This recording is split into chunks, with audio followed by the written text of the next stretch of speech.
जय हिंद मेरे प्यारे बच्चों। कक्षा 10 के जितने भी मेरे प्यारे बच्चे 2026 में बोर्ड एग्जाम देने वाले हैं, आज के इस वीडियो में मैं लेकर के आ चुका हूं आप सभी के लिए आपकी बोर्ड परीक्षा 2026 के लिए हिंदी विषय का बिल्कुल वायरल मॉडल पेपर। जी हाँ मेरे प्यारे बच्चों, यदि आप इस वायरल मॉडल पेपर को तैयार करके जाओगे 2026 बोर्ड एग्जाम देने, तो आप 70 में 70 का स्कोर जरूर करके आओगे, ये मेरा वादा है। तो मेरे प्यारे बच्चों, वायरल मॉडल पेपर है, वीडियो काफ़ी ज़्यादा इम्पोर्टेंट है, वीडियो कंप्लीट देखिएगा और इस वायरल मॉडल पेपर को जरूर तैयार कर लीजिएगा। पेपर का कोड है मेरे प्यारे बच्चों 801 AF और इस वायरल मॉडल पेपर का फुल सॉल्यूशन आप इस वीडियो में देखने वाले हैं। तो समय आपको मिलेगा बोर्ड परीक्षा में 3 घंटे 15 मिनट का। नोट के अंतर्गत ध्यान देना, प्रारंभ के 15 मिनट परीक्षार्थियों को प्रश्न पत्र पढ़ने के लिए निर्धारित हैं। 3 घंटे 15 मिनट का जो समय है, इसमें से 15 मिनट आपको मिलेंगे प्रश्न पत्र पढ़ने के लिए, यानी पेपर पढ़ने के लिए, और 3 घंटे का समय आपके पास रहेगा पेपर को हल करने के लिए। दूसरा है, सभी प्रश्न अनिवार्य हैं, जितने भी प्रश्न हैं सभी प्रश्न अनिवार्य हैं। तीसरा निर्देश है, यह प्रश्न पत्र 2 खंडों खंड आ एवं खंड बा में विभक्त है। पेपर 2 खंडों में विभक्त रहेगा आपका। खंड आ में क्या होगा, 1 अंक के बहुविकल्पीय प्रश्न हैं और इन प्रश्नों का सही उत्तर OMR उत्तर पत्रक पर नीले अथवा काले बाल पॉइंट कलम से सही विकल्प वाले गोले को पूर्ण रूप से काला कर चिन्हित करना है। जेल पेन का प्रयोग आपको नहीं करना है। नीला पेन आप करें प्रयोग या फिर काले पेन का प्रयोग करें, लेकिन पेन कैसा होना चाहिए, बाल पॉइंट वाला पेन होना चाहिए। अगला निर्देश है, खंड आ के प्रत्येक प्रश्न का निर्देश पढ़कर केवल प्रदत्त OMR उत्तर पत्रक पर ही उत्तर दीजिएगा। OMR उत्तर पत्रक पर उत्तर देने के पश्चात उसे नहीं काटें तथा इरेजर अथवा व्हाइटनर का प्रयोग भी ना करें। ध्यान देना इस चीज का। प्रश्न के अंक उसके सम्मुख अंकित हैं, कौन सा प्रश्न कितने नंबर का है, इसका भी विवरण देखने को मिलेगा आप सभी को। खंड बा में 50 अंक के वर्णनात्मक प्रश्न देखने को मिलेंगे और इन प्रश्नों का उत्तर आपको बोर्ड परीक्षा की कॉपी पर लिखना होगा, जो खंड बा में प्रश्न आएंगे। खंड बा में सभी प्रश्नों के उत्तर एक साथ ही करेंगे आप सभी लोग। प्रथम प्रश्न से आरंभ कीजिएगा और अंतिम प्रश्न तक करते जाइएगा। जो प्रश्न ना आता हो उस पर समय नष्ट ना कीजिएगा। मेरे प्यारे बच्चों, आप सभी 2026 बोर्ड एग्जाम देने वाले हैं और मैं चाहता हूं कि आप 2026 बोर्ड एग्जाम में 70 में 70 का स्कोर करें, या 70 में 65 प्लस का भी स्कोर आप करते हैं तो भी बहुत अच्छा रहेगा। इसलिए आपको टारगेट लेना है 70 में 70 लाने का। तो चलिए ध्यान दें, 2026 बोर्ड एग्जाम की दृष्टि से ये जो वायरल मॉडल पेपर के प्रश्न हैं आप तैयार कर लेना, और भी जो संबंधित प्रश्न बनेंगे आपकी बोर्ड परीक्षा 2026 के लिए उनको भी मैं बताता चलूँगा। तो चलिए मेरे प्यारे बच्चों, यहाँ पर पहला और सबसे शानदार प्रश्न है, गबन किस विधा की रचना है। ध्यान देना आप सभी लोग, गोदान गबन सेवा सदन, गोदान गबन सेवा सदन, ये 3 रचनाएं हैं जो कि उपन्यास विधा पर आधारित रचनाएं हैं, और ये तीनों रचनाएं किसके द्वारा लिखी गई हैं, मुंशी प्रेमचंद जी के द्वारा। आप लोग याद कर लेना इस चीज को, गबन और गोदान सेवा सदन या गोदान गबन सेवा सदन तीनों उपन्यास विधा पर आधारित रचनाएं हैं। डी वाला ऑप्शन सही होगा, गोदान गबन सेवा सदन, या प्रश्न है गबन किस विधा की रचना है, तो ये उपन्यास विधा पर आधारित है और लेखक कौन है, मुंशी प्रेमचंद जी हैं। क्लियर। चलिए आगे बढ़ते हैं। अगला प्रश्न है, अथाह सागर के रचनाकार कौन हैं। तो विकल्प पहला है धर्मवीर भारती, दूसरा विकल्प जय शंकर प्रसाद, तीसरा यशपाल और चौथा है जयप्रकाश भारती। तो अथाह सागर ये रचना है जयप्रकाश भारती जी की। डी वाला ऑप्शन सही होगा। चलिए प्रश्न संख्या 3 है मेरे प्यारे बच्चों, निम्नलिखित कथनों में से कौन सा कथन सत्य है। पहला है कथन गुनाहों के देवता के रचनाकार मुंशी प्रेमचंद जी हैं, ये कथन बिल्कुल गलत है। दूसरा है भारतेंदु हरिश्चंद्र आलोचना साहित्य के जनक माने जाते हैं। और तीसरा है गेहूं और गुलाब निबंध के लेखक रामवृक्ष बेनीपुरी हैं। चौथा है ईर्ष्या तू न गई मेरे मन से के लेखक जयप्रकाश भारती हैं। तो ये भी गलत है और ये भी गलत है। यहाँ पर राइट आंसर है गेहूं और गुलाब निबंध के लेखक रामवृक्ष बेनीपुरी जी हैं। सी वाला ऑप्शन सही होगा। क्लियर।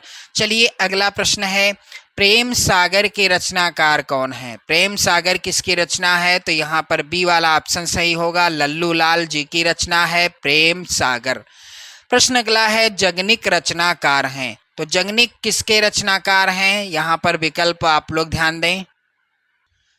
पहला है ऑप्शन हमीर रासो, दूसरा है परमाल रासो, तीसरा है खुमान रासो और चौथा है बीसल देव रासो। तो जगनिक की रचना है परमाल रासो, इसे कहते हैं आलखंड। आलखंड यदि विकल्प में होता जगनिक की रचना है आलखंड तो भी राइट आंसर होता, क्योंकि परमाल रासो को ही आलखंड के नाम से जाना जाता है। क्लियर।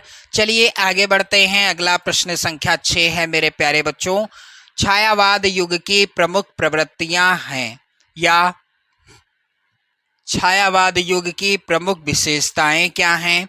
तो चलिए ध्यान दें। पहला है कुंठा और निराशा के स्वर, दूसरा है श्रृंगार और प्रेम वेदना, तीसरा विकल्प नारी के प्रति परिवर्तित दृष्टिकोण, चौथा है रीति ग्रंथों का निर्माण। तो मेरे प्यारे बच्चों राइट आंसर क्या हो जाएगा, श्रृंगार और प्रेम वेदना, ये है छायावाद युग की प्रमुख विशेषता। अगला प्रश्न है, लहर किस युग की रचना है। तो सबसे पहले आप सभी लोग जान लें लहर के लेखक कौन हैं, जयशंकर प्रसाद जी। जयशंकर प्रसाद जी जो कि छायावाद युग के बहुत ही प्रसिद्ध कवि माने जाते हैं और छायावाद युग के ये प्रणेता भी माने जाते हैं। तो जयशंकर प्रसाद जी की रचना है लहर और ये रचना है किस युग की, छायावाद युग की। डी वाला ऑप्शन सही होगा। हंस पत्रिका के संपादक हैं, इनमें से हंस पत्रिका के संपादक कौन हैं, क्या प्रेमचंद जी हैं या मोहन राकेश जी हैं, गुलाब राय जी हैं या धर्मवीर भारती जी हैं। तो हंस और एक और पत्रिका है जिसका नाम क्या है, मर्यादा। मर्यादा और हंस ये दोनों पत्रिकाओं यानी इन दोनों पत्रिकाओं का संपादन किया था मुंशी प्रेमचंद जी ने। यहाँ पर ए वाला ऑप्शन सही होगा। चलिए अगला प्रश्न है, दीपदान किस विधा की रचना है। तो दीपदान आपने कक्षा 9 में पढ़ा होगा, क्या जीवनी विधा पर आधारित है या दूसरा है विकल्प आत्मकथा विधा पर आधारित है या तीसरा है एकांकी विधा पर आधारित है या चौथा है रेखा चित्र विधा पर। मेरे प्यारे बच्चों दीपदान किस विधा की रचना है, तो ये है एकांकी विधा पर आधारित रचना और इस रचना के लेखक कौन हैं, डॉक्टर राम कुमार वर्मा जी। ध्यान देना आप सभी लोग, डॉक्टर राम कुमार वर्मा जी की रचना है दीपदान और ये है एकांकी विधा पर आधारित रचना। प्रश्न संख्या 10 है, बिहारी किस युग के कवि हैं। तो बिहारी लाल जी का जब आप जीवन परिचय याद करोगे तो शुरुआत में ही लिखा होगा रीतिकाल के महान कलाकार महाकवि बिहारी लाल। मेरे प्यारे बच्चों ये हैं रीतिकाल के महान कवि बिहारी लाल जी और इनकी रचना एकमात्र है सतसई यानी जिसे बिहारी सतसई भी कहते हैं, जिसमें 719 दोहे हैं और इसी एकमात्र रचना के द्वारा ही ये रीतिकाल के महान कवि माने जाते हैं। ठीक है, चलिए आगे बढ़ते हैं। अगला प्रश्न है, नाना वाहन नाना वेशा देह से शिव समाज निज देखा, को मुखहीन विपुल मुख काहू बिनु पद कर को बहुपद बाहू। मेरे प्यारे बच्चों आपको बताना है दिए गए उदाहरण में कौन सा रस है, रस कौन सा है। तो नाना वाहन नाना वेशा, बिहसे अर्थात हंसना, बिहसना यानी हंसना और हंसना होता है कहाँ पर, हास्य रस में। तो ये उदाहरण है हास्य रस का और जिसका अस्थाई भाव होता है हास, शांत रस का अस्थाई भाव होता है निर्वेद। आप लोग याद कर लेना, करुण रस का स्थायी भाव होता है शोक। मेरे प्यारे बच्चों, वीर रस का स्थायी भाव होता है उत्साह। आप लोग याद जरूर कर लेना, क्योंकि प्रश्न इस तरह से भी आ सकता है कि करुण रस का स्थायी भाव क्या है, या हास्य रस का स्थायी भाव क्या है, या फिर वीर रस का या शांत रस का स्थायी भाव क्या है। तो क्लियर हो गया। चलिए आगे बढ़ते हैं। प्रश्न संख्या 12। यहीं कहीं पर बिखर गई वह भग्न विजय माला सी। उपर्युक्त पंक्ति में कौन सा अलंकार है? तो यहीं कहीं पर बिखर गई वह भग्न विजय माला सी। जिस प्रकार से माला की डोर जब टूट जाती है तो उसके मोती बिखर जाते हैं, तो उसी प्रकार से यहीं पर बिखर गई थी रानी लक्ष्मीबाई। तो मेरे प्यारे बच्चों ध्यान देना, आपको बताना है यहाँ पर अलंकार कौन सा है दिए गए उदाहरण में। क्या श्लेष अलंकार है, या रूपक अलंकार है, उत्प्रेक्षा अलंकार है, या फिर उपमा अलंकार है? तो राइट आंसर डी वाला होगा, क्योंकि उपमा की जा रही है, यानी तुलना की जा रही है विजयमाला के साथ रानी लक्ष्मीबाई की तुलना की जा रही है। यहाँ पर डी वाला ऑप्शन सही होगा। अगला प्रश्न है, रोला छंद किस प्रकार का छंद है? तो रोला छंद के प्रत्येक चरण में, रोला छंद के 4 चरण होते हैं, और रोला छंद के प्रत्येक चरण में मात्राएं कितनी होती हैं? आप लोग इसका आंसर कमेंट करके बताइएगा। रोला छंद के प्रत्येक चरण में 24 मात्राएं होती हैं। वैसे तो मैंने आपको बता दिया, फिर भी आप कमेंट कर सकते हैं। तो रोला छंद किस प्रकार का छंद है? तो ये है सममात्रिक छंद। यहाँ पर बी वाला ऑप्शन सही होगा। चलिए अगला प्रश्न है, निर्जन शब्द में किस उपसर्ग का प्रयोग किया गया है? तो मेरे प्यारे बच्चों, निर्जन शब्द, आप लोग ध्यान दें, जन क्या है? मूल शब्द है, और उपसर्ग लगता है किसी भी शब्द के पहले। जब उपसर्ग लगता है तो जिस शब्द के पहले यानी पूर्व में लगता है उसका अर्थ परिवर्तित कर देता है। तो ये क्या हो गया? निर्जन हो गया। तो आपने देखा कौन सा उपसर्ग लगा हुआ है? निर, यानी डी वाला ऑप्शन सही है। चलिए आगे बढ़ते हैं। अगला प्रश्न मेरे प्यारे बच्चों है, कह रहा है भलाई में प्रत्यय है। तो भलाई में क्या प्रत्यय है? तो यहाँ पर बी वाला ऑप्शन सही होगा, भलाई में आई प्रत्यय है। प्रश्न अगला है, राजा रानी में कौन सा समास है? तो जहां पर आप लोग ध्यान देना, पहला पद और दूसरा पद, तो पहला पद है राजा और दूसरा पद क्या है? रानी। तो दोनों पदों की प्रधानता बराबर है, यानी दोनों पदों की वैल्यू बराबर है, इसलिए यहाँ पर है द्वंद्व समास। पहला ही ऑप्शन सही होगा। क्लियर।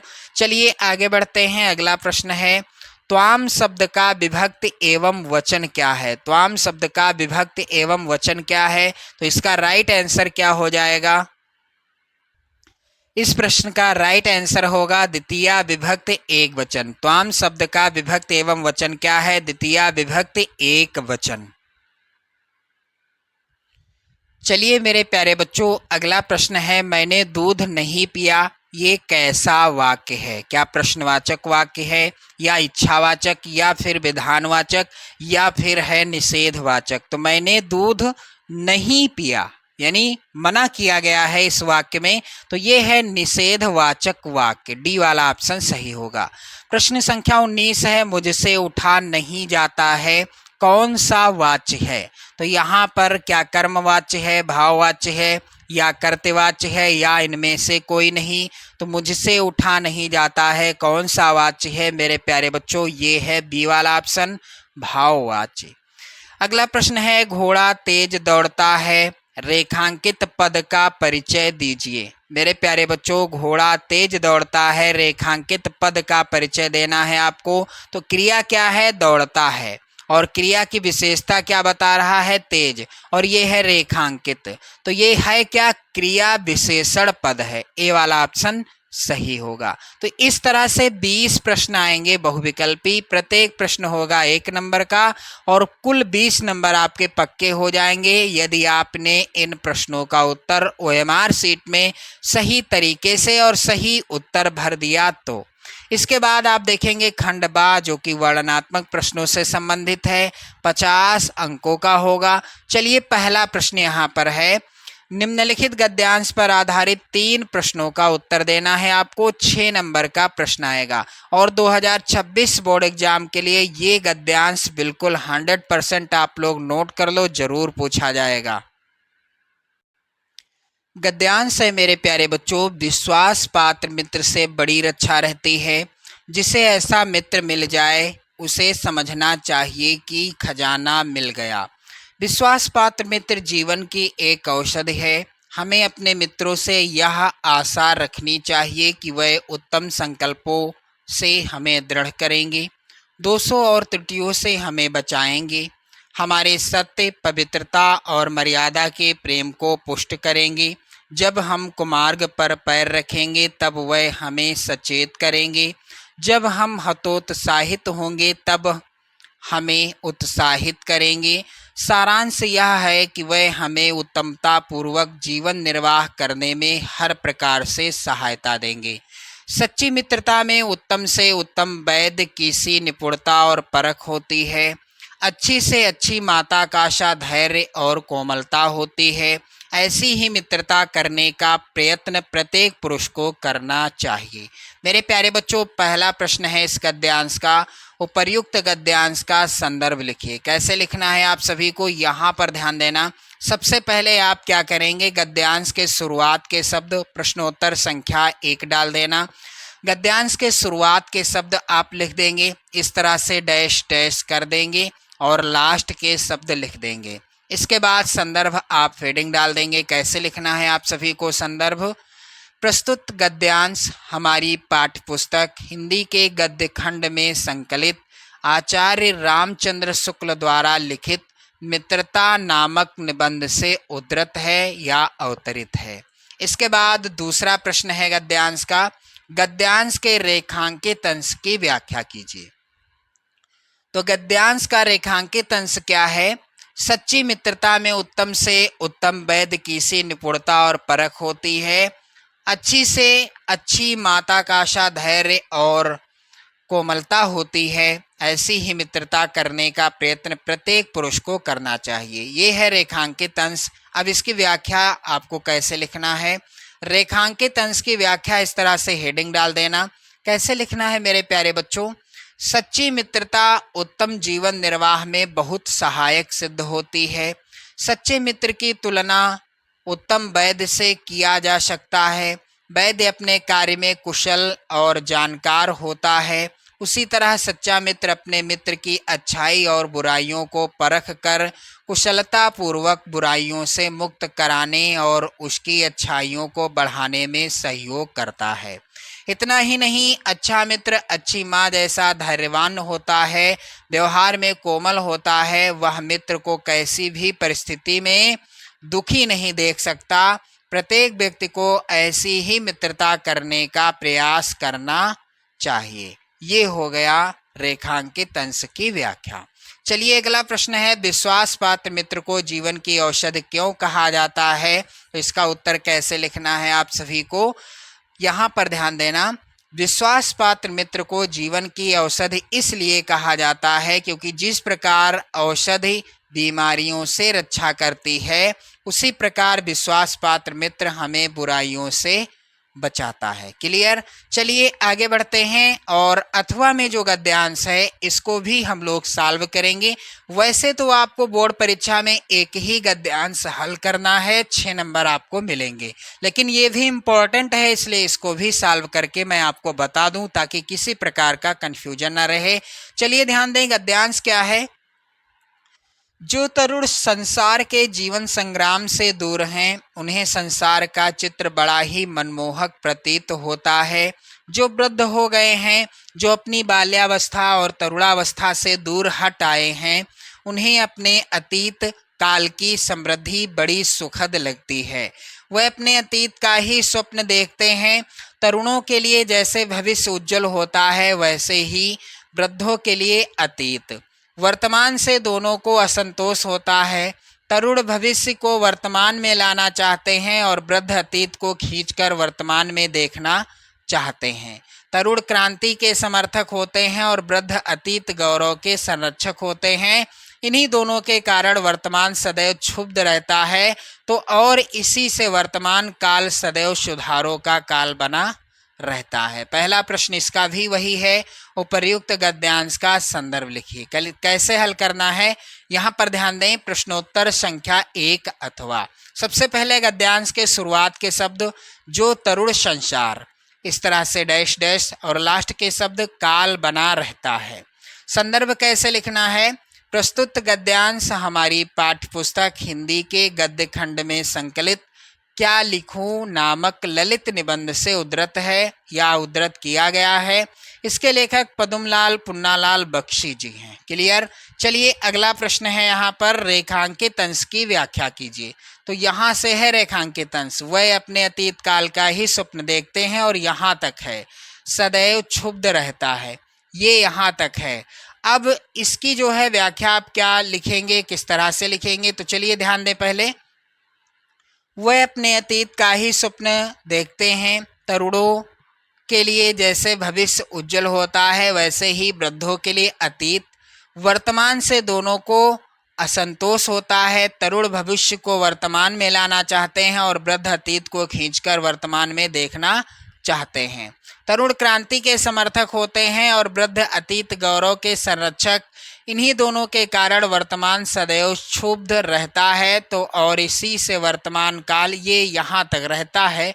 ये है रेखांकित अंश। अब इसी की व्याख्या समझें आप लोग।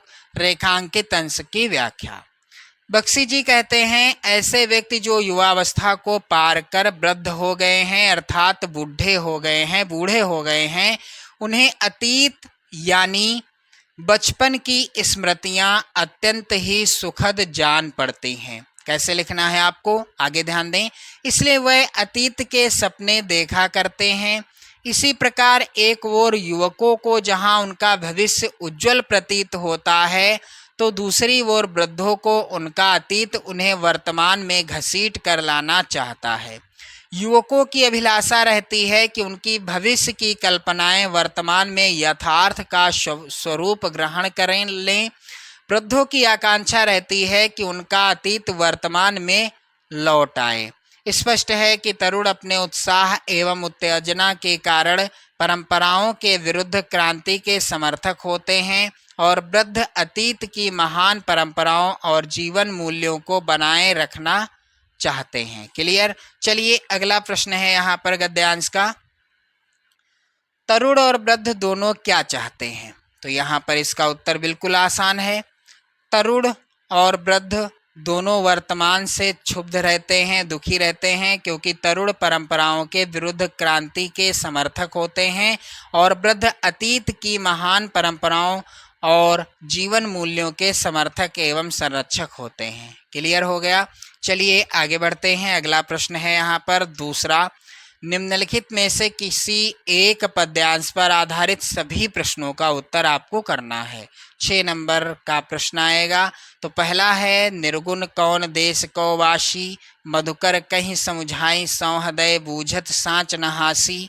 आगे ध्यान देना मेरे प्यारे बच्चों, यहाँ पर को है जनक, कौन है जननी, कौन नारी को दासी, कैसे बरन वेश है कैसो, कहीं रसमय अभिलाषी, पाऊंगे पुनिकियो आपनो जौरे करोगे गासी, सुनत मौन होए रहो बावरो सूर सबय मत नासी।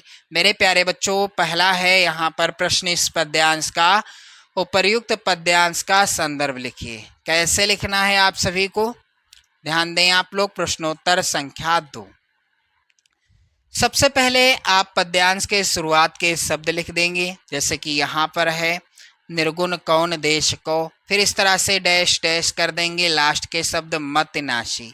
संदर्भ कैसे लिखना है, सूरदास जी का कोई भी पद्यांश आपकी बोर्ड परीक्षा में आता है तो संदर्भ यही आप लिखेंगे। प्रस्तुत पद्यांश सूरदास जी द्वारा रचित सूर सागर नामक ग्रंथ से हमारी पाठ्यपुस्तक हिंदी के काव्य खंड में संकलित पद शीर्षक से उद्धृत है। ये हो गया इसका संदर्भ। अब ध्यान दें इसका प्रसंग कैसे लिखना है, क्योंकि पद्यांश का प्रसंग भी आपको लिखना पड़ेगा। तो प्रसंग यहाँ पर ध्यान दें आप लोग, प्रस्तुत पद में गोपियों द्वारा उद्धव के द्वारा यानी गोपियां उद्धव के द्वारा उपदेश दी गई निर्गुण भक्ति का खंडन कर उन्हें अवाक कर देती हैं। गोपियां उद्धव जी से कहती हैं कि जो आप निर्गुण ईश्वर की भक्ति करने को कह रहे हैं इसका हम खंडन कर रहे हैं, और ये आश्चर्यचकित कर देती हैं उद्धव जी को। तो चलिए क्या कहती हैं गोपियां जी, निर्गुण कौन देश को वासी। पूरे पद्यांश की व्याख्या आपको मैं बताऊंगा। वैसे प्रश्न है रेखांकित अंश की व्याख्या करने का, लेकिन पूरे पद्यांश की व्याख्या आप समझेंगे। तो निर्गुण कौन देश को वासी, सूरदास जी कहते हैं कि उद्धव गोपियों को बार बार ब्रह्म का उपदेश देते हैं। गोपियां उद्धव पर खींच कर कहती हैं, हे भ्रमर, निर्गुण ब्रह्म किस देश का निवासी है। हम शपथ देकर सच सच पूछ रही हैं, हंसी नहीं करती। हमें यह बात पूरी तरह समझाकर बतलाओ, उसका पिता कौन है। को है जनक, कौन है जननी, कौन नारी को दासी, कैसे बरन वेश है, कैसो कह रसमय अभिलाषी। मेरे प्यारे बच्चों, गोपियां कहती हैं कि हमें यह बात पूरी तरह समझाकर बताओ कि उसका पिता कौन है, माता कौन है, स्त्री और दासी कौन है, उसका रंग और वेश कैसा है, उसे किस रंग में अधिक लगाव है। यदि तुम कपट करोगे तो उसका फल स्वयं पाओगे। सूरदास जी कहते हैं कि गोपियों के इन प्रश्नों को सुनकर उद्धव की सारी बुद्धि नष्ट हो गई और वह पागल सा हो गया। चलिए अगला प्रश्न है, पद्यांश में मधुकर शब्द किसके लिए प्रयुक्त हुआ है। तो इसका उत्तर क्या होगा, पद्यांश में मधुकर शब्द उद्धव के लिए प्रयुक्त हुआ है। क्लियर, ये पद्यांश सॉल्व हो गया। अब मेरे प्यारे बच्चों, यहाँ पर अथवा में जो पद्यांश है ये भी इम्पोर्टेंट है, तो चलिए इसको भी हम लोग सॉल्व करेंगे। नभ में गर्वित झुकता न शीस, पर अंक लिए हैं दीन छार, मन गल जाता नत विश्व देख, तन सह लेता है कुलिश भार, कितने मृदु कितने कठिन प्राण। पहला है प्रश्न, प्रस्तुत पद्यांश का संदर्भ लिखिए। कैसे लिखना है आपको, तो यहाँ पर ध्यान देना। सबसे पहले प्रश्नोत्तर संख्या 2 अथवा, यदि आप अथवा कर रहे हैं तो वैसे मैं आपको बता दूं करना एक ही है। तो यहाँ पर पद्यांश के शुरुआत के शब्द और इस तरह से डैश डैश लास्ट के शब्द लिख देना है। संदर्भ कैसे लिखा जाएगा, प्रस्तुत काव्य पंक्तियाँ हमारी पाठ्य पुस्तक हिंदी के काव्यखंड में संकलित तथा महादेवी वर्मा जी के द्वारा रचित हिमालय से शीर्षक कविता से उद्धृत है। क्लियर हो गया। अब प्रसंग भी आप लोग लिख देंगे इसका। कवित्री ने इन पंक्तियों में हिमालय की कठोरता और कोमलता का वर्णन किया है। तो पूरे पद्यांश की मैं आपको व्याख्या बताऊंगा, रेखांकित अंश की व्याख्या नहीं, पूरे पद्यांश की व्याख्या आप समझें। यहाँ पर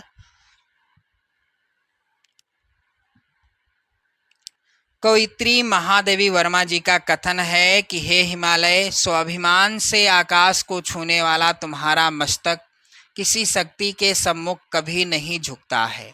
फिर भी तुम्हारा हृदय इतना उदार है कि तुम अपनी गोद में तुच्छ धूल को भी धारण किए रहते हो। संसार को अपने चरणों में झुका देखकर तुम्हारा कोमल हृदय पिघलकर सरिताओं के रूप में प्रवाहित होने लगता है। हे हिमालय, तुम अपने शरीर पर वज्र के आघात सहकर भी विचलित नहीं होते। इस प्रकार तुम हृदय से कोमल और शरीर से कठोर हो। मेरे प्यारे बच्चों, ये हो गई व्याख्या पूरे पद्यांश की। अब अगला प्रश्न है, हिमालय को कौन कौन सी उपमा दी गई है। तो यहाँ पर इसका उत्तर क्या हो जाएगा, हिमालय को आकाश को छूने वाला एवं उदार हृदय का बताया गया है। क्लियर। चलिए ध्यान दें अगला प्रश्न, प्रश्न संख्या 3।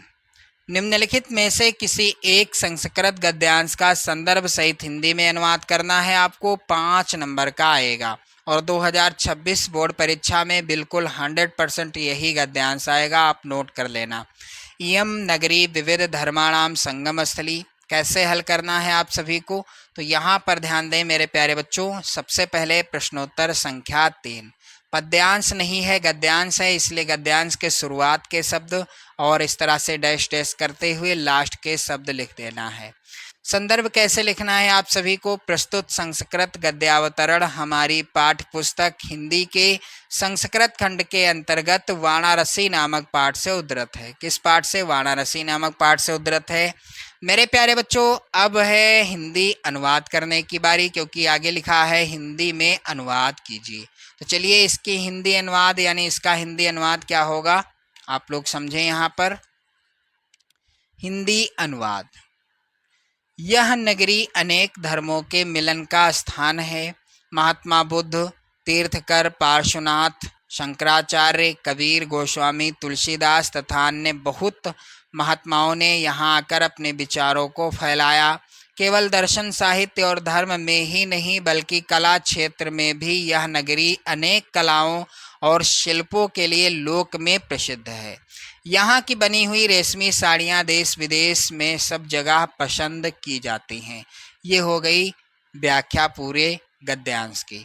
चलिए आगे ध्यान दें। अथवा में भी एक और गद्यांश है जो कि 2026 बोर्ड एग्जाम के लिए सबसे ज़्यादा 100% इम्पोर्टेंट है। चलिए ध्यान देना। नागरिका बहुकालम यावत अचिंतयत परम पहलिकाया उत्तरम दातुम समर्था न अभवत। मेरे प्यारे बच्चों, प्रश्नोत्तर संख्या 3 अथवा आपको कैसे लिखना है इसका उत्तर, तो यहाँ पर ध्यान दें आप लोग। सबसे पहले आप गद्यांश के शुरुआत के शब्द लिखेंगे, फिर गद्यांश के लास्ट के शब्द। संदर्भ क्या होगा? प्रस्तुत संस्कृत गद्यांश हमारी पाठ्यपुस्तक हिंदी के संस्कृत खंड के अंतर्गत प्रबुद्धो ग्रामीणा नामक पाठ से उद्धृत है। ये हो गया संदर्भ। अब है कह रहा है आपको इसका जो है हिंदी में अनुवाद भी करना है। कैसे लिखना है मेरे प्यारे बच्चों? यहाँ पर ध्यान दें। हिंदी अनुवाद इस तरीके से हेडिंग आप डाल देंगे। कैसे लिखना है? नागरिक ने बहुत समय तक सोचा परंतु वह पहेली का उत्तर देने में समर्थ न हुआ, इसलिए उस ग्रामीण से कहा, मैं इस पहेली का उत्तर नहीं जानता। यह सुनकर ग्रामीण ने कहा, यदि आप उत्तर नहीं जानते तो दीजिए 10 रुपये। इसलिए मुरझाए हुए मुख वाले नागरिक ने शर्त के 10 रुपये दे दिए। ये हो गया इसका हिंदी अनुवाद। चलिए अगला है प्रश्न यहाँ पर गद्यांश का मॉडल पेपर का। दिए गए संस्कृत पद्यांश में से किसी एक का संदर्भ सहित हिंदी में अनुवाद कीजिए। 5 नंबर का प्रश्न आएगा। मेरे प्यारे बच्चों, पहला जो पद्यांश है यहाँ पर ये सबसे ज़्यादा इम्पोर्टेंट है आपकी बोर्ड परीक्षा 2026 के लिए। सर्वे भवन्तु सुखिनः, सर्वे सन्तु निरामयाः, सर्वे भद्राणि पश्यन्तु मा कश्चित् दुख भाग भवेत्। मेरे प्यारे बच्चों, सबसे पहले प्रश्नोत्तर संख्या 4 इस तरह से हेडिंग। सबसे पहले पद्यांश जो भी हल करें उसके शुरुआत के शब्द जैसे कि सर्वे भवन्तु सुखिनः इस तरह से डैश डैश कर दें। लास्ट के शब्द क्या हैं? दुख भाग भवेत्। इसके बाद संदर्भ क्या हो जाएगा? प्रस्तुत श्लोक हमारी पाठ्य पुस्तक हिंदी के संस्कृत खंड के अंतर्गत भारतीय संस्कृति नामक पाठ से उद्धृत है। अब इसका हिंदी अनुवाद सर्वे भवन्तु सुखिनः, सर्वे सन्तु निरामयाः, सर्वे भद्राणि पश्यन्तु मा कश्चित् दुख भाग भवेत्। तो इसका हिंदी अनुवाद क्या हो जाएगा? सब सुखी हों, सब रोग रहित हों, सब कल्याण को देखें। मेरे प्यारे बच्चों, अथवा में भी पद्यांश है, ये भी इम्पोर्टेंट है। यहाँ पर ध्यान दें आप लोग, ये भी आपकी बोर्ड परीक्षा के लिए सबसे ज़्यादा इम्पोर्टेंट है। क्या है? माता गुरुतरा भूमि खात पितु उच्चत स्थाता। मेरे प्यारे बच्चों, आगे यहाँ पर है ये पद्यांश। मनः शीघ्रतरम वातात चिंता बहुतरी तृणात्। ये है पद्यांश। अब इसका जो है संदर्भ क्या होगा? तो प्रश्नोत्तर संख्या 4 अथवा। सबसे पहले यदि आप इसको भी हल करना चाहते हैं, वैसे तो एक ही हल करना है लेकिन मैं दोनों को सॉल्व करा रहा हूं। चलिए ध्यान दें। सबसे पहले पद्यांश के शुरुआत के शब्द क्या हैं ये लिखना, फिर लास्ट के शब्द क्या हैं ये आपको लिखना है। संदर्भ क्या लिखा जाएगा? प्रस्तुत श्लोक हमारी पाठ्यपुस्तक हिंदी के संस्कृत खंड के अंतर्गत जीवन सूत्राणि नामक पाठ से उद्धृत है। ठीक है। चलिए इसके बाद हिंदी अनुवाद क्या हो जाएगा? तो हिंदी अनुवाद आप इस तरह से हेडिंग डाल देना। हिंदी अनुवाद हो जाएगा, पृथ्वी से अधिक भारी माता है, आकाश से अधिक ऊंचा पिता है, वायु से अधिक शीघ्रगामी मन है, तृण से अधिक छीड़ करने वाली चिंता है। ये हो गया इसका हिंदी अनुवाद। अब मेरे प्यारे बच्चों, अगला प्रश्न है प्रश्न संख्या 5। अपने पठित खंड काव्य के आधार पर निम्नलिखित प्रश्नों में से किसी एक का उत्तर दीजिए। 3 नंबर का प्रश्न आएगा और जो भी खंड काव्य आपके जिले के लिए निर्धारित है, आप उस खंड काव्य के किसी एक प्रश्न का उत्तर देंगे। तो आप किस जिले से हैं, आप लोग जरूर कमेंट करके बताना।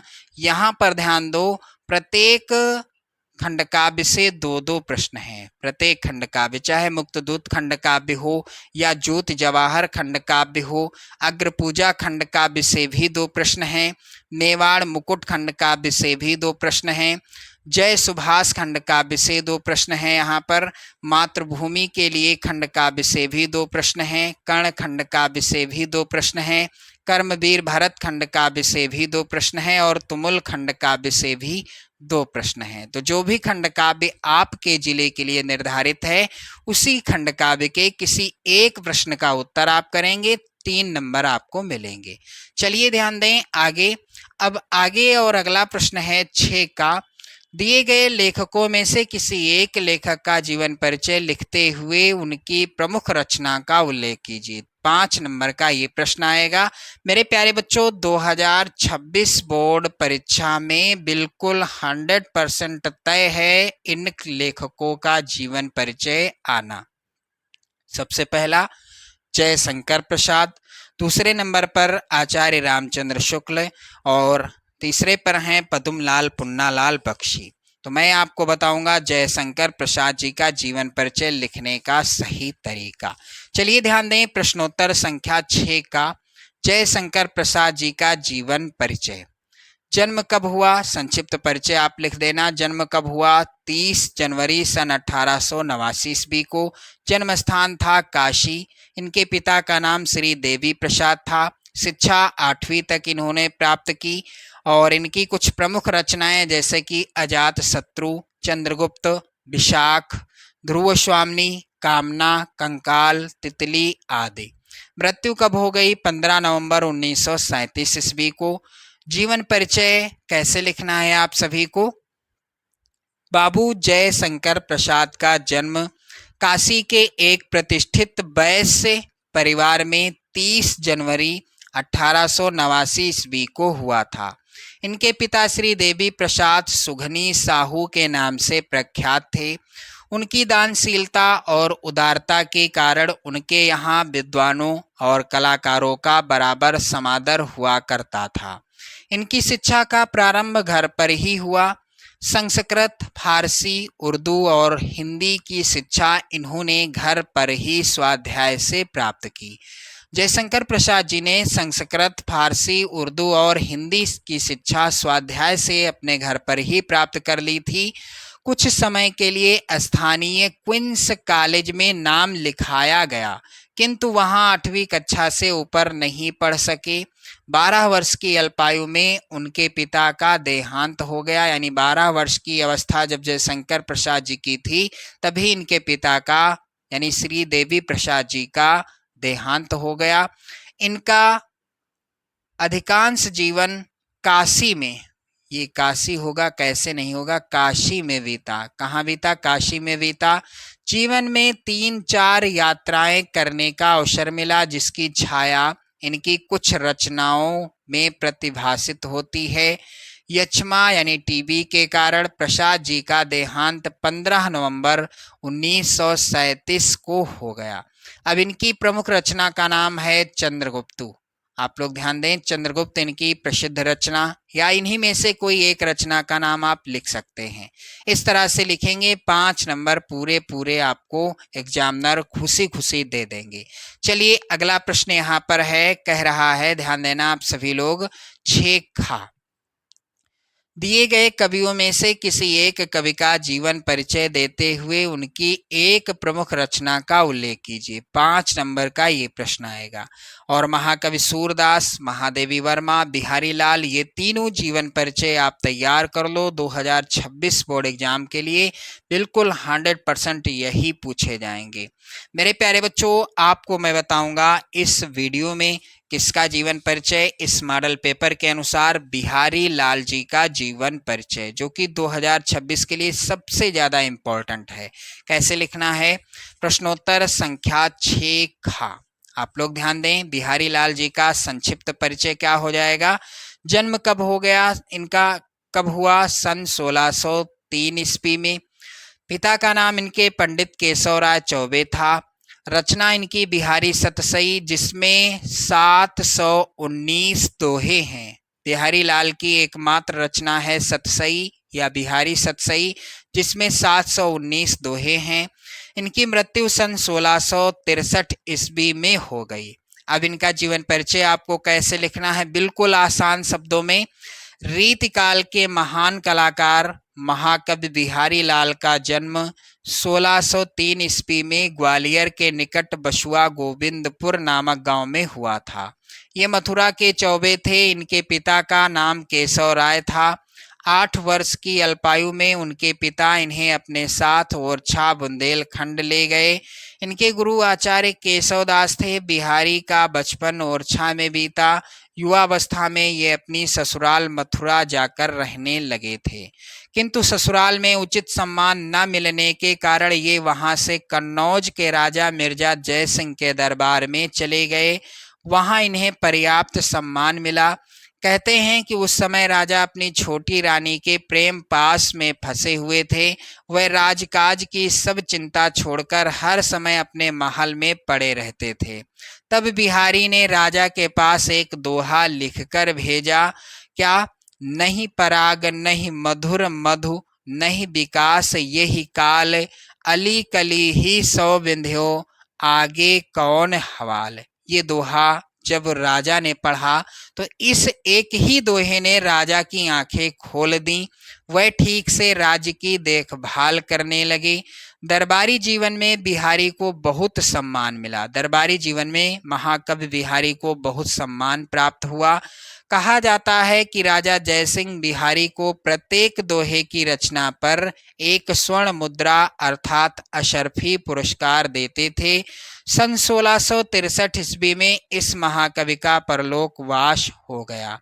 इनकी एकमात्र रचना है बिहारी सतसई, जो कि 719 दोहे हैं इस एकमात्र रचना में। और इसी एकमात्र रचना के द्वारा कविवर बिहारी लाल रीतिकाल के महान कलाकार महाकवि माने जाते हैं। क्लियर? चलिए अगला प्रश्न है यहाँ पर, प्रश्न संख्या 7। अपनी पाठ्य पुस्तक में से कंठस्थ कोई एक श्लोक लिखिए जो इस प्रश्न पत्र में ना आया हो। 2 नंबर का ये प्रश्न आएगा। तो इस मॉडल पेपर के अनुसार इस प्रश्न पत्र में कौन सा श्लोक नहीं आया है? यहाँ पर ध्यान देना। प्रश्नोत्तर संख्या 7। अपदो दूरगामी चा साक्षरो नाचा पंडिता, अमुखा स्फुट वक्ता चायो जानात सह पंडिता। मेरे प्यारे बच्चों, आप लोगों को 3 श्लोक याद करने हैं। यदि 2 पेपर में आ जाते हैं तो तीसरा आप आसानी से लिख देंगे और 2 नंबर आपके पूरे पूरे पक्के हो जाएंगे। क्लियर? चलिए अगला प्रश्न है, निम्नलिखित प्रश्नों में से किन्हीं 2 प्रश्नों का उत्तर संस्कृत में दीजिए। तो 2 नंबर का ये आएगा। और ये सभी प्रश्न इंपॉर्टेंट हैं, इसलिए सभी प्रश्नों का उत्तर आप समझेंगे। वाराणसी कस्या नद्या कूले स्थिता, यानी वाराणसी किस नदी के किनारे स्थित है? चलिए ध्यान दें, इसका उत्तर क्या होगा? प्रश्नोत्तर संख्या 8। वाराणसी गंगाया कूले स्थिता, वाराणसी गंगा के किनारे स्थित है। चलिए अगला प्रश्न है यहाँ पर, चंद्रशेखर कह आसीत, चंद्रशेखर कौन था? तो चलिए इसका उत्तर क्या हो जाएगा मेरे प्यारे बच्चों? चंद्रशेखरः एकः प्रसिद्धः क्रांतिकारी देशभक्ता च आसीत्, यानी चंद्रशेखर एक प्रसिद्ध क्रांतिकारी देशभक्त था।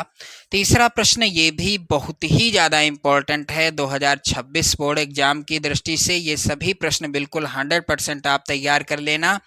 भारतीय संस्कृते मूलम किम अस्ति, यानी भारतीय संस्कृति का मूल क्या है। चलिए ध्यान दें, इसका उत्तर होगा विश्वस्य सृष्टा ईश्वरः एकः एव अस्ति इति भारतीय संस्कृते मूलम अस्ति। अगला प्रश्न है यहाँ पर आतुरस्य मित्रम किम अस्ति, तो इसका उत्तर हो जाएगा भिषक आतुरस्य मित्रम अस्ति। क्लियर हो गया, सभी प्रश्नों का उत्तर मैंने बताया। वैसे तो आपको 2 ही प्रश्न करने हैं।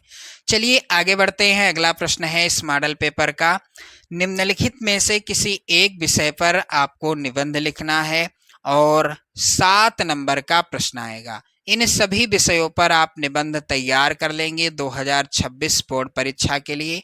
मेरी प्रिय पुस्तक विज्ञान अभिशाप या वरदान, स्वदेश प्रेम या देश प्रेम, प्रदूषण की समस्या और समाधान। अगला विषय है देशाटन से लाभ। तो आज के इस वीडियो में आप देखेंगे स्वदेश प्रेम या देश प्रेम पर निबंध आपको कैसे लिखना है ताकि 7 नंबर आपके क्लियर हो जाएं। चलिए ध्यान दें, प्रश्नोत्तर संख्या 9। यहाँ पर स्वदेश प्रेम जो कि तीसरा निबंध है इस मॉडल पेपर के अनुसार, या देश प्रेम। रूपरेखा हेडिंग डाली जाएगी, इसके अंतर्गत प्रस्तावना, स्वदेश प्रेम का तात्पर्य, स्वदेश प्रेम का वास्तविक स्वरूप, स्वदेश प्रेम के कुछ उदाहरण, और 5वीं हेडिंग रहेगी उपसंहार। तो चलिए एक एक हेडिंग को विस्तार से हम लोग समझेंगे। सबसे पहली हेडिंग है प्रस्तावना। मेरे प्यारे बच्चों, प्रस्तावना के अंतर्गत आपको क्या लिखना है, तो यहाँ पर ध्यान दें, माता और जन्मभूमि की गरिमा स्वर्ग से भी बढ़कर है। जिस धरती की गोद में हमारे शरीर का पालन पोषण हुआ है उसके प्रति लगाव होना स्वाभाविक ही है। अपने देश के कल्याण के लिए अपना सब कुछ निछावर करने में जो सुख मिलता है वह और कहीं नहीं मिलता। सच्चा सुख तो उस मनुष्य को मिलता है जिसके हृदय में देश प्रेम का सागर लहराया करता है। ये हो गई प्रस्तावना। दूसरी हेडिंग है स्वदेश प्रेम का तात्पर्य। तो स्वदेश प्रेम का तात्पर्य क्या है? स्वदेश प्रेम से तात्पर्य देश के लिए मर मिटना ही नहीं बल्कि अपनी सेवाओं द्वारा देश की आर्थिक, सामाजिक, सांस्कृतिक आदि विभिन्न पक्षों पर विकास करना भी है। ऐसा प्रत्येक कार्य जिससे स्वदेश का हित होता है स्वदेश प्रेम का प्रतीक है। जो व्यक्ति जिस पद पर है यदि वह वहां पर देश के हित में काम करे तो देश उन्नत भी करेगा और उसका विकास भी होगा। तीसरी हेडिंग है स्वदेश प्रेम का वास्तविक स्वरूप। तो स्वदेश प्रेम का वास्तविक स्वरूप क्या है मेरे प्यारे बच्चों? स्वदेश प्रेम हमें अपने देश को आगे बढ़ाने तथा दूसरे देशों से अपनी रक्षा करने के लिए ढाल का काम करता है। वह हमें त्याग एवं बलिदान का पाठ पढ़ाता है, मानवीय हितों की ओर सोचने को बाध्य करता है, देश की सुरक्षा के लिए वहाँ की सामाजिक एवं सांस्कृतिक सुरक्षा की ओर भी ध्यान दिलाता है। तो स्वदेश प्रेम का वास्तविक स्वरूप ये है। अब इसके बाद अगली हेडिंग है मेरे प्यारे बच्चों चौथी, स्वदेश प्रेम के कुछ उदाहरण। कौन कौन से उदाहरण हैं स्वदेश प्रेम के? इसके अंतर्गत आपको क्या लिखना है? तो सीमा पर सैनिकों का शहीद होना स्वदेश प्रेम का उदाहरण है। सीमा पर यानी बॉर्डर पर हमारे सैनिकों का शहीद होना स्वदेश प्रेम का उदाहरण है।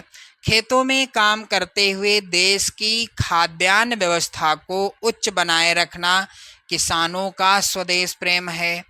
अपने देश की आज़ादी को बरकरार रखने में मदद करना स्वदेश प्रेम है। एक साहित्यकार द्वारा अपनी रचनाओं से लोगों में साहस भरना स्वदेश प्रेम का उदाहरण है। सभी लोगों के कार्य क्षेत्र भिन्न भिन्न अवश्य हैं लेकिन उद्देश्य सबका एक ही है। तो स्वदेश प्रेम के कुछ उदाहरण ये रहे। अगली और अंतिम हेडिंग है मेरे प्यारे बच्चों उपसंहार।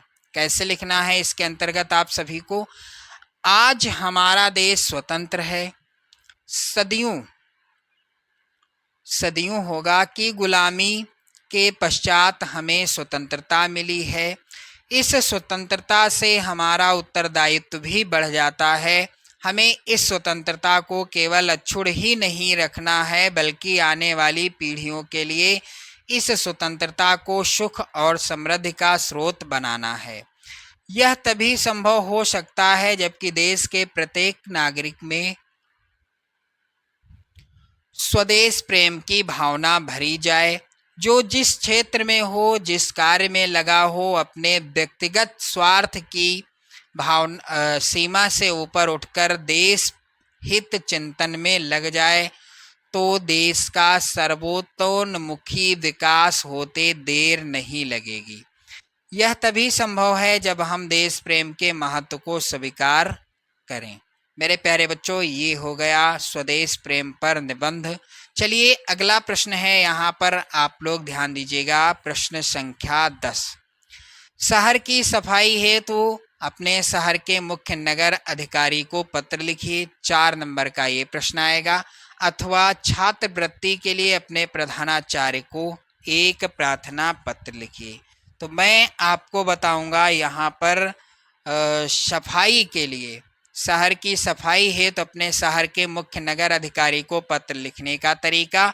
तो प्रश्नोत्तर संख्या 10 आप लोग ध्यान दें। सेवा में मुख्य नगर अधिकारी, नगर निगम प्रयागराज उत्तर प्रदेश।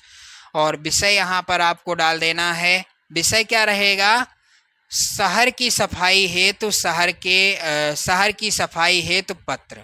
आप लोग ध्यान दें। महोदय, निवेदन है, इस तरह से आप लिख सकते हैं। महोदय, निवेदन है कि आजकल प्रयागराज नगर की सड़कों की सफाई व्यवस्था संतोषजनक नहीं है। या आप अपने शहर के बारे में लिख सकते हैं। नगर की सड़कों पर सर्वत्र गंदगी फैली हुई है। नालियों में गंदा पानी सड़ रहा है, जिसमें दुर्गंध के कारण अनेक बीमारियों के फैलने की आशंका है। गंदगी के कारण मच्छर पैदा हो रहे हैं। चौक बाजार नगर का मुख्य व्यावसायिक केंद्र है। नगर के सभी वर्गों के लोग वहां अपनी आवश्यकता अनुसार सामान खरीदने आते हैं। नालियों और सड़कों की गंदगी ग्राहक के मन पर, यहाँ पर ध्यान दें, ग्राहक के मन पर क्या करती है? कुप्रभाव डालती है। वे इस गंदगी को देखकर दोबारा इस ओर नहीं आते। दुकानदारों के व्यवसाय पर इसका असर पड़ा है। अतः आपसे विनम्र निवेदन है कि इस अव्यवस्था की ओर विशेष ध्यान दें। अपने स्वास्थ्य कर्मचारियों को यहाँ विशेष सफाई बनाए रखने का आदेश दें, ताकि यहाँ के निवासियों का जीवन बीमारियों से दूर रहे और व्यवसायियों के व्यवसाय में वृद्धि संभव हो सके। महोदय प्रभाकर मिश्र, अन्य व्यवसायीगण, चौक प्रयागराज, दिनांक यहाँ पर आप डाल देंगे। तो इस तरह से आपने देखा हिंदी विषय का वायरल मॉडल पेपर, जो पेपर आपकी बोर्ड परीक्षा में 70 में 70 का लक्ष्य पूरा करा सकता है। आप इस वायरल मॉडल पेपर को जरूर तैयार कर लेना। और भी कई वायरल मॉडल पेपर मैं आपको इसी तरह से हल सहित प्रोवाइड कराऊंगा। बस आप चैनल को सब्सक्राइब जरूर कर लें, वीडियो को लाइक शेयर कर दें और ज़्यादा से ज़्यादा शेयर कर दें उन सभी बच्चों में जो आपके ही कक्षा में पढ़ते हैं। जय हिंद।